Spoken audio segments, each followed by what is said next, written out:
विश्व वंदनीय करुणा के महासागर तथागत गौतम बुद्ध की 2585वीं जयंती के अवसर पर मैं अपनी बात शुरू करने से पहले बहुजन समाज में पैदा हुए संत श्रोमणी संत कबीर साहेब, संत रविदास जी महाराज, शिक्षा के जनक व सामाजिक क्रांति के पिता महामानव महात्मा ज्योतिराव जी फुले, नारायण गुरु पेरियर वी सामा नायकर, आरक्षण के जनक कुर्मी महाराजा छत्रपति साहू जी महाराज व दलितों, शोषितों, पीड़ितों की उपेक्षा भारतीय संविधान के जनक परम पूज्य महामानव बाबा साहब डॉक्टर अम्बेडकर और बामसेब DS4 और DSD के जनक परम पूज्य मानव साहब कांसीराम जी, मैं सभी महापुरुषों के चरणों में श्रद्धा के सुमन अर्पित करते हुए मंच पर विराजमान परम पूज्य भंते श्रद्धा तिलक जी के चरणों में नमन करते हुए और उपस्थित सभी सम्माननीय बुजुर्गों, नौजवान साथियों, दोस्तों, बंधुओं, माता बहनों एवं छोटे छोटे नौनिहाल मासूम बच्चों, साथियों, मेरे कई कार्यक्रम हैं, मुझे बहुत जल्दी जाना है, इसलिए मैं अपनी बात कह के आप लोगों के बीच से विदा लेना चाहूँगा। आज कैलारस में ही नहीं और भारत में नहीं बल्कि दुनिया के तमाम सारे देशों में तथागत बुद्ध की जयंती मनाई जा रही है। आज से 2585 साल पहले पैदा हुए तथागत बुद्ध की आज पूरी दुनिया में लोग जयंती मना रहे हैं। उनके बाद इस दुनिया में लाखों करोड़ लोग पैदा हुए, लाखों करोड़ लोग दुनिया छोड़ के चले गए, लाखों करोड़ और पैदा होंगे, लेकिन कुछ ही लोग हैं जिनकी जयंतियां मनाई जाती हैं, बाकी तमाम सारे लोग आते और चले जाते हैं। 3 पीढ़ी का भी कोई नाम नहीं जानता, हमारे पिताजी के पिताजी का नाम भी नहीं जानते। आखिर इन्होंने कुछ तो ऐसा किया होगा, इसलिए हम इनकी जयंतियां मना रहे हैं।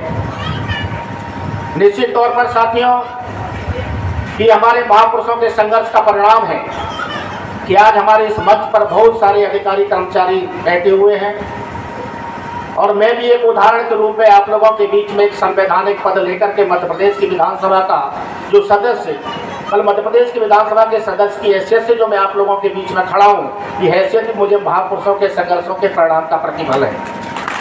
निश्चित तौर पर साथियों, मैं आप लोगों को बता देना चाहता हूँ कि हमारे जितने भी महापुरुष पैदा हुए हैं, उन्होंने कभी नहीं कहा कि मेरे लिए फूल माला चढ़ाओ, मेरी जय जयकार करो, मुझे हलवा पूड़ी खिलाओ या मेरे तो सबसे पहले हमारे महापुरुषों ने यही कहा है कि आप हमारे बताए हुए मार्ग पर चलें। और निश्चित तौर पर हमारे तमाम सारे महापुरुषों ने जो कहा है, ज़्यादातर सबने यही कहा है कि हमें पढ़े लिखे होना चाहिए, हमें संगठित रहना चाहिए, हमें धम्म की शरण में जाना चाहिए। यही तथागत बुद्ध ने कहा, बुद्धम शरणम गच्छामि, धम्मम शरणम गच्छामि, संघम शरणम गच्छामि। यही तक बाबा साहब डॉक्टर अम्बेडकर ने कहा, शिक्षित बनो, संगठित रहो, संघर्ष करो। यही महामानव महात्मा ज्योतिराव फुले ने कहा कि शिक्षा वो शेरनी का दूध है जो पिएगा दहाड़ेगा। मतलब शिक्षा मनुष्य के जीवन में महत्वपूर्ण भूमिका निभाती है। महात्मा फुले ने तो यहाँ तक कहा कि जो हमारा सत्यानाश हुआ है, जो हमारी दुर्गति हुई है, जो हमारा अवनति हुई है, हमारे साथ जो भी कुछ हुआ है, उसका मुख्य कारण शिक्षा रहा है। और एक स्लोगन में उन्होंने कहा कि शिक्षा बिना मति खोई, मति बिना गति खोई, गति बिना नीति खोई, नीति बिना संपत्ति खोई, संपत्ति बिना हुए ध्वस्त, और इतने अनर्थ केवल एक अविद्या के कारण हुए। और यही बात दक्षिण अफ्रीका में 27 साल जेल में रहे नेल्सन मंडेला ने यही कहा। जब वो जेल से रिहा हुए तो लाखों लोग उनके स्वागत के लिए जब आए थे, तो मंच से उन्होंने कहा कि दुनिया को बदलने का, समाज को बदलने का सबसे शक्तिशाली अगर कोई हथियार है तो वह है शिक्षा। और दुनिया को बर्बाद करने का अगर सबसे शक्तिशाली कोई हथियार है तो है अंधविश्वास और धर्म। ये नेल्सन मंडेला ने कहा। हमारे जितने भी महापुरुष हुए हैं सभी ने शिक्षा की, सशक्त रहने की और धर्म की शरण में जाने की बात कही है। निश्चित तौर पर मैं बड़े गर्व के साथ में कह सकता हूं कि उसमें से एक ये समाज है जिन्होंने महापुरुष की बात को माना है और उसको मान करके ये चल पड़े हैं। बड़ी संख्या में तो नहीं है, लेकिन बड़ी संख्या में ब्यूरोक्रेसी में जरूर है। जनसंख्या भले ही दूसरे समाजों की तुलना में ज्यादा नहीं है, ये बात सही है, लेकिन संख्या में कम होने के बाद भी ये प्रशासनिक स्तर पर सरकारी और कर्मचारी सबसे ज्यादा हैं। बहुत सारे लोगों की बहुत बड़ी संख्या है, लेकिन वो ब्यूरोक्रेसी में नहीं है। इसका मतलब है कि उन्होंने बाबा साहब की या हमारे महापुरुषों की बात नहीं मानी, आपने उनकी बात को माना। इसीलिए आज हमें दिखाई दे रहा है मंच पे भी और आगे भी और चारों तरफ। निश्चित तौर पर मैं अपने महापुरुषों की बातों को दोहराना चाहूंगा।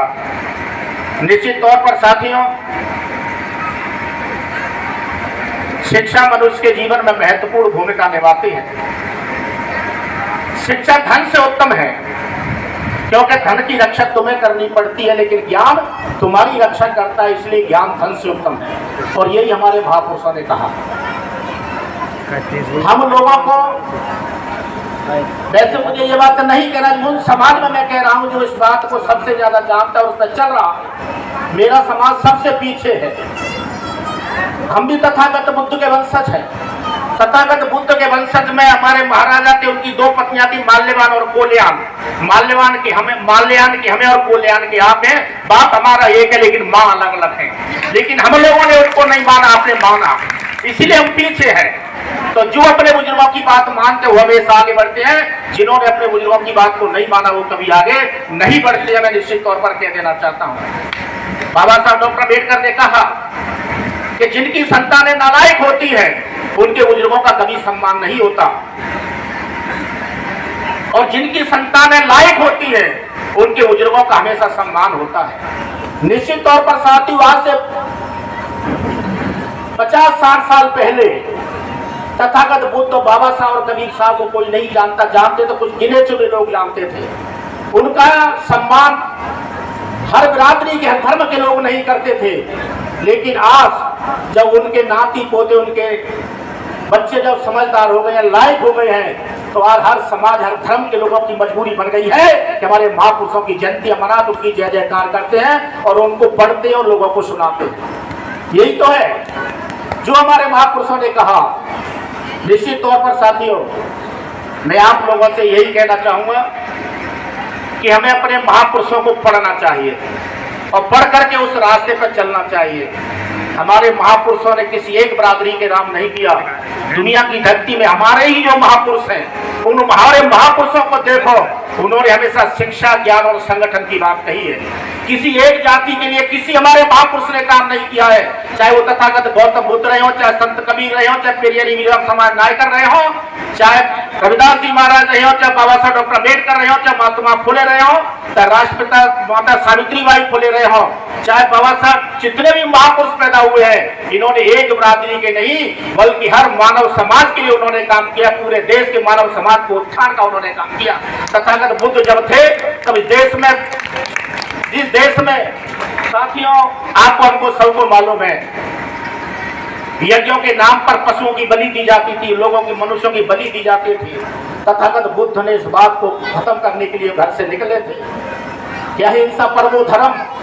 कौशल नरेश महाराजा प्रसेनजित ने जो यज्ञ किया था, उसमें 5000 गाय, 5000 बछड़े, 5000 घोड़े, 5000 मनुष्यों को युद्ध में बांध के रखा था। तो तथागत बुद्ध ने कौशल नरेश महाराजा प्रसेनजित को समझाकर उन सबको आजाद कराकर उनको छुड़वाया था। ये तथागत बुद्ध ने काम किया। महामानव महात्मा ज्योतिबा फुले ने सबके लिए काम किया। बाबा साहब डॉक्टर अम्बेडकर ने सबके काम किया। हमें जाति के लिए नहीं बल्कि जमात बनानी चाहिए। जब तक हम जमात नहीं बनेंगे तब किसी भी सूरत में आगे नहीं बढ़ सकते। जो हमारा उद्देश्य है, हमारा उद्देश्य हम इस देश में इंसानियत की जिंदगी जिए, हम इस देश में अपने तरीके से जिंदगी जिए, हम इस देश में सम्मान वाले की सांस लें, हम अपने देश में संविधान के हिसाब से जिए। लेकिन साथियों, आज हम सबको मालूम है हमारे देश का संविधान खतरे में, हमारे देश का लोकतंत्र खतरे में, हमारे देश की इंसानियत खतरे में है, हमारा देश खतरे में है। हम सबको मिलकर के इसके लिए लड़ाई लड़नी है। यही मेरी आप लोगों से अपेक्षा है कि निश्चित तौर पर साथियों, ये जो आपका ये समाज है, अगर ये आगे निकल पड़ेगा तो हर लोग आप लोगों के पीछे चलने को तैयार है, क्योंकि सबसे समझदार और बुद्धिजीवी अगर कोई समाज है तो मैं तो मानता हूँ आपका समाज सबसे ज्यादा बुद्धिजीवी और समझदार है। और उसी का ये परिणाम है कि आप लोग आज बहुत सारे बड़े बड़े ओहदों पर पहुंचे हैं और आगे आने वाली जो आपकी पीढ़ी है वो और बड़ी तेजी से शिक्षा की ओर बढ़ रही है। निश्चित तौर पर ये बड़ी खुशी की बात है। मैं आप लोगों से केवल यही कहते हुए कि हमें इस हमारे महापुरुषों का जो रास्ता है, उनका बताया हुआ जो मार्ग है, उस पर हम तो चल ही रहे हैं, लेकिन दूसरों को लोग चलाने का प्रेरित करें। बस यही बात मैं आप लोगों से कहते हुए मैं आप सबसे क्षमा चाहूँगा। आप सब लोगों को बहुत बहुत धन्यवाद। जय भीम, जय भारत, नमो बुद्धाय।